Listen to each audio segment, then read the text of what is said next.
Kembali lagi bersama saya Imam Malik Suhada dari Prodi PAI Institut Agama Islam Syarifuddin. Di sini saya akan menerangkan tentang mengurangi kerancuan istilah, strategi, dan metode pembelajaran. Nah, oke, langsung saja. Sistem harus merangsang dan tidak terlalu menekankan hafalan informasi. Metode pembelajaran yang interaktif dan inspiratif penting untuk pembelajaran yang efektif. Kesadaran akan representasi dalam pembelajaran semakin meningkat. Jadi, kesadaran akan pentingnya suatu pembelajaran semakin meningkat. Salah satu tokoh pakar pendidikan yaitu Wina Sanjaya mengungkapkan bahwa masalah utama dalam pendidikan adalah proses pembelajaran yang kurang merangsang dan terlalu menekankan hafalan informasi. Hal ini menghasilkan siswa yang paham teori namun dalam pengaplikasiannya itu atau praktek itu lemah. Berbagai metode, strategi, teknik, model, dan pendekatan berkembang dalam dunia pendidikan, tetapi dapat menimbulkan kerancuan. Jadi maka tugas ini saya buat untuk menjelaskan bagaimana tentang strategi dan model pembelajaran tersebut. Nah, antara model dan strategi. Istilah model dan strategi adalah dua definisi dalam pembelajaran yang paling banyak menimbulkan kerancuan dan pertanyaan. Maka kami sebagai tim pembuat akan memberikan klarifikasi dan pemetaan terhadap penggunaan dua istilah tersebut di kalangan pakar pendidikan. Istilah dan metode strategi dalam pembelajaran sering menimbulkan kerancuan. Maka, sedangkan strategi mencakup metode dan prosedur yang melibatkan guru dan siswa dalam mencapai suatu tujuan proses pembelajaran. Jadi dapat disimpulkan bahwa metode dan strategi itu sangat penting. Langsung saja, perbedaan utama antara metode dan strategi yang berorientasi dalam guru. Maka saya akan menjelaskan tentang antara metode dan strategi yang dikemukakan oleh beberapa pakar pendidikan. Yang pertama itu oleh Umar Hamalik. Menurut Umar Hamalik, substansi pembelajaran ditentukan oleh pendekatan, objek, dan metode yang berpusat pada guru. Yaitu, menurut Umar Hamalik,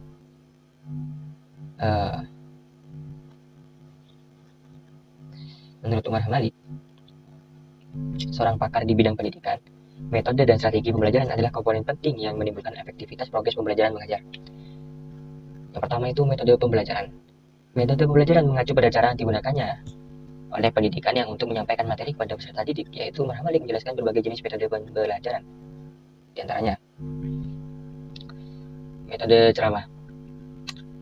Guru memberikan informasi secara langsung dengan menjelaskan topik kepada siswa, tetapi memiliki keterbatasan dalam melibatkan siswa secara aktif karena ya hanya beberapa siswa yang dapat memahami dan fokus terhadap penjelasan guru tersebut. Selanjutnya, metode diskusi. Siswa terlibat aktif dalam berbagai pendapat dan ide. Metode ini mendorong partisipasi, meningkatkan pemikiran kritis, dan memperkaya wawasan melalui interaksi antara siswa. Yang ketiga, metode demonstrasi atau guru menunjukkan atau menyampaikan suatu konsep atau keterampilan di depan siswa. Kemudian dapat diikuti atau dicontoh oleh siswa tersebut. Selanjutnya, metode eksperimen. Siswa melakukan percobaan untuk membuktikan suatu teori atau konsep yang diajarkan. Metode ini memberikan pengalaman langsung dan memperdalam pemahaman siswa. Mungkin selanjutnya, metode tanya jawab. Guru mengajukan pertanyaan untuk merangsang pemikiran kritis siswa dan menyebarkan pemahaman mereka terhadap materi yang diajarkan. Dalam beberapa poin yang saya sampaikan barusan, mungkin ada beberapa yang bisa dikolaborasikan sehingga proses belajar mengajar itu sangat efisien. Yang nomor 2, strategi pembelajaran. Menurut Umar Hamalik, cara yang direncanakan dan digunakan oleh pendidikan untuk mencapai suatu tujuan belajar telah ditetapkan. Jadi strategi pembelajaran mencakup pengaturan atau aktivitas belajar dan pembelajaran yang tepat untuk memfasilitasi proses belajar. Beberapa strategi yang dijelaskan oleh Umar Hamalik meliputi, yang pertama, strategi ekspositori atau guru menjadi pusat kegiatan dalam menjelaskan materi secara langsung kepada siswa. Biasanya, digunakan ketika guru ingin memberikan banyak informasi secara terus-menerus atau berkepanjangan. Dan selanjutnya adalah metode dan strategi menurut Hamzah Uno. Menurut Hamzah Uno, substansi dan unsur pendekatan dalam pembelajaran bertujuan untuk pemahaman materi dan mencapai tujuan pembelajaran. Uno dan Umar Hamalik memiliki persamaan dalam pandangan mengenai substansi, metode, atau strategi sebagai cara untuk mencapai tujuan pembelajaran. Namun perbedaan muncul ketika melihat perbedaan antara metode dan strategi. Uno memandang metode sebagai subordinat strategi atau sesuatu yang sangat penting, lebih penting dari strategi itu sendiri. Uno juga mengutip pendapat dari Dickey dan Carey mengenai 5 komponen strategi pembelajaran yang termasuk dalam langkah-langkah pembelajaran. Menurut Hamzah Uno, ia membedakan keduanya, di mana metode pembelajaran terkait dengan teknik atau cara yang digunakan guru dalam menyampaikan sebuah materi, sedangkan strategi pembelajaran mencakup perencanaan dan pendekatan yang komprehensif untuk mencapai suatu tujuan pembelajaran. Strategi pembelajaran menurut Hamzah Uno, yang pertama itu pembelajaran tidak langsung atau indirect instruction. Strategi ini melibatkan siswa secara lebih aktif dalam proses belajar dengan memberikan mereka kesempatan untuk mengeksplorasi informasi, berkolaborasi, dan menemukan sendiri melalui observasi atau diskusi. Selanjutnya, strategi interaktif, pembelajaran yang interaktif. Interaksi antar siswa. Strategi pembelajaran interaktif mendorong interaksi antar siswa, guru, dan siswa dengan lingkungan. Metode seperti diskusi kelompok dan simulasi dapat meningkatkan keterlibatan dan komunikasi. Strategi pembelajaran mandiri. Yang terakhir, menekankan pada kemampuan siswa untuk belajar secara mandiri dengan peran guru lebih sebagai fasilitator. Selanjutnya,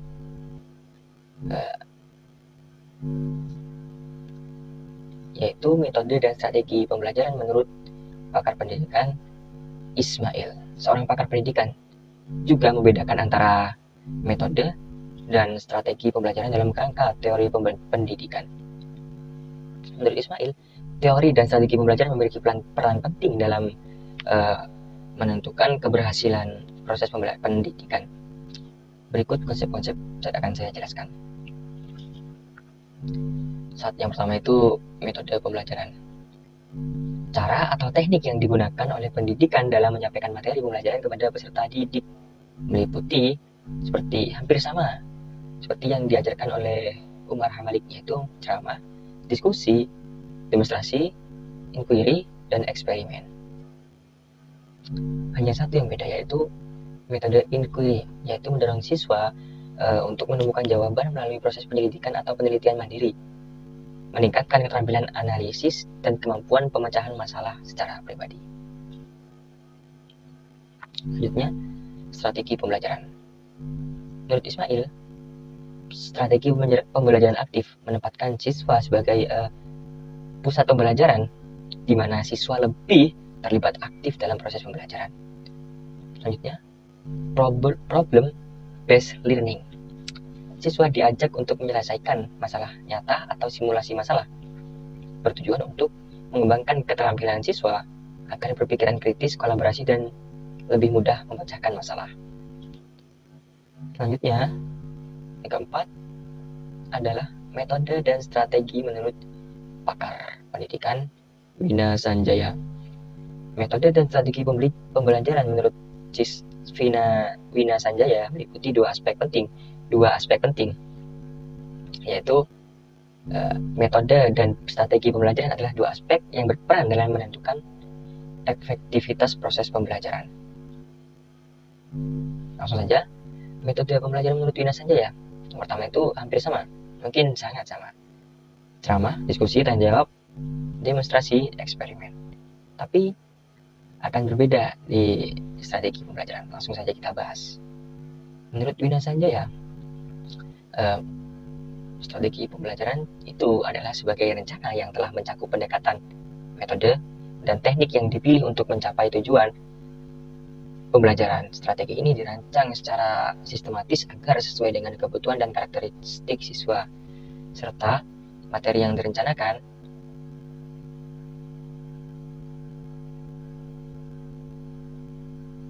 strategi yang dirancang secara sistematis agar sesuai dengan yang dijelaskan oleh Wina Sanjaya adalah sebagai berikut. Yang pertama, strategi pembelajaran ekspositori, menyampaikan materi secara langsung kepada siswa secara terstruktur dan sistematis. Selanjutnya, kooperatif. Siswa bekerja dalam kelompok kecil untuk mencapai sebuah tujuan bersama. Setiap anggota kelompok memiliki tanggung jawab dan peran yang jelas, sehingga mereka harus berkolaborasi secara efektif untuk mencapai hasil yang optimal. Selanjutnya, contextual teaching and learning, yaitu membangun hubungan antara materi pembelajaran dengan relevansi materi yang dijelaskan dengan kehidupan sehari-hari mereka. Selanjutnya, problem definisi. Apa itu problem definisi?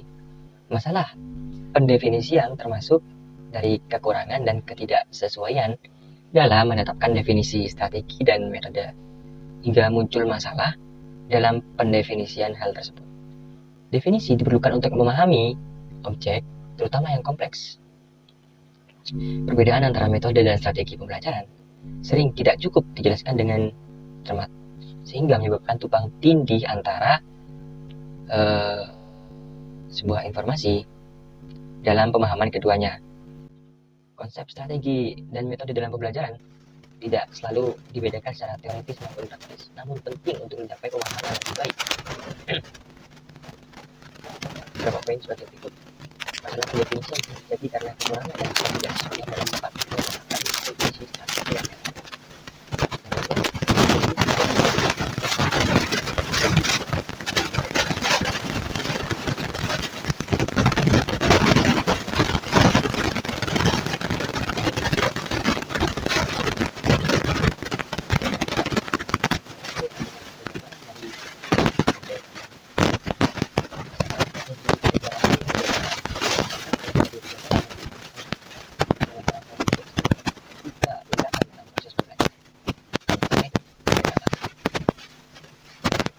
Paling tinggi berhubungan dengan teori dan prinsip dasar dari proses pembelajaran.